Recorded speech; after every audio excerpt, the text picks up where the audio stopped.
Tuwing bibiyahe tayo papuntang Baguio, isa sa mga nadadaanan natin ang bayan ng Agoo. Tingid sa kaalaman ng iba na bukod sa Baroque Church at unique beach ng Agoo, mayroon pa itong natatagong ganda.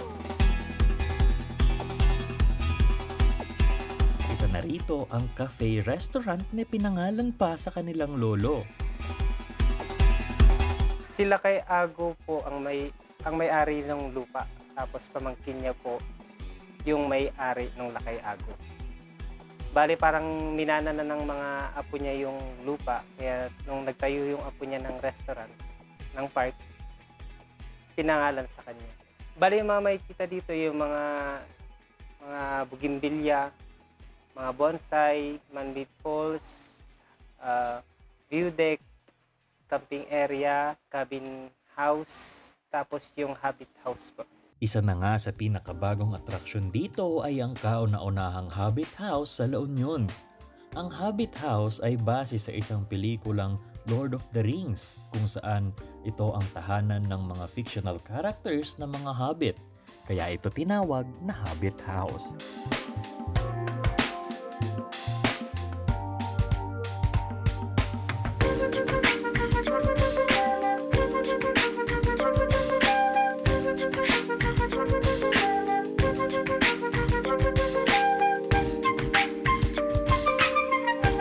Actually, it's our first time po na bumisita dito. And so far po, maganda naman views. Actually, kuha niya yung aura ng yung The Hobbits na film kasi we're fans po kasi ng Lord of the Rings kaya po kami na parito. Kaya we decided to try it out. And so far naman po, we're impressed naman po sa itsura po. Lalo na sa exterior. Bukod sa Hobbit House, may iba ring pinagmamalaki ang Lakay Ago Nature's Park, tulad na lamang ng man-made falls na base sa isang talon sa bayan ng Agoo, ang Ubbog Falls. Bali ito, parang nire-represent nila si Ubbog. Kaya gumawa si Lakay Ago ng man-made falls. Nire-represent Ubbog. Parang ganun siya. Ubbog Falls. Kasi ubbog means parang tubig. spring water.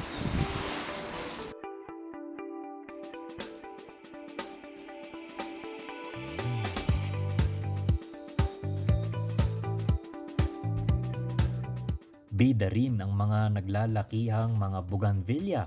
Ayon kay Sir Ron, layunin talaga na gawing Bougainvillea Park ang paligid na perfect tuwing may garden wedding o barkada picnic.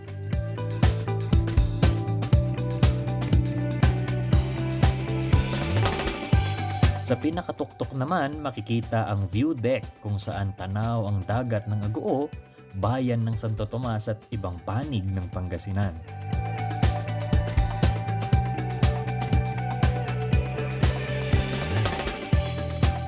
Kung napagod ka kalibot, may ino-offer din silang mga pampapawi ng gutom at uhaw.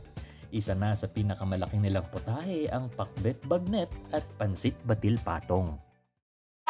Ayan, so kahit hindi natin in-order, tayo ay pinagbigyan uli ng Lakay Ago nitong kanilang pansit batil patong. At atin na siyang titikman. Ayan.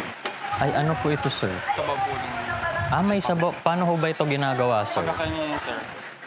Magalag sa plato mo ng pansit. Sabaw po. Okay. Parang Sige. kami style lomi siya, sir. Pero nakaseparate talaga siya. Okay. Thank you po, sir. Sa mismong pagkaluto niya, sir, may sabaw na po yan. Sineseparate. Sir, thank you po, Wala na po kaming pambal. Ayan. Ayan, so, ito. Ay, sorry. Ito.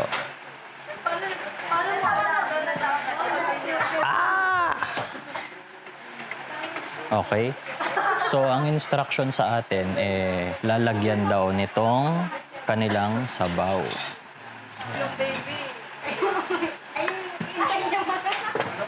So, ayan.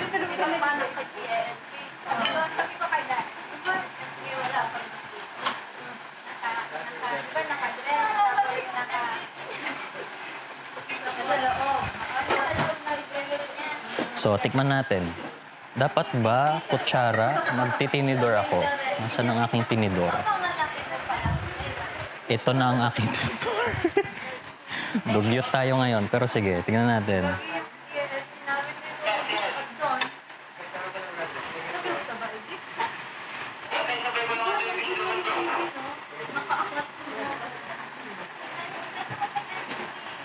Alam mo, hindi siya yung pangkaraniwang pansit batil patong na parang sa Kalinga na natikman ko noon. Doon ako bumabase eh. So, hindi ko alam saan siya base na lugar, pero iba yung lasa ng pansit batil patong nila dito. So, enjoy natin.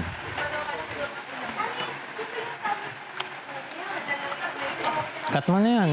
Naano na yung cameraman, no? Naglalaway na.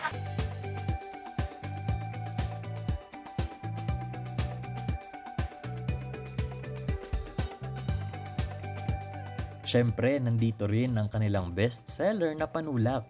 Isa sa mga bestseller dito ay ang Salted Caramel Iced Coffee, Choco Almond Frap at Vanilla Latte.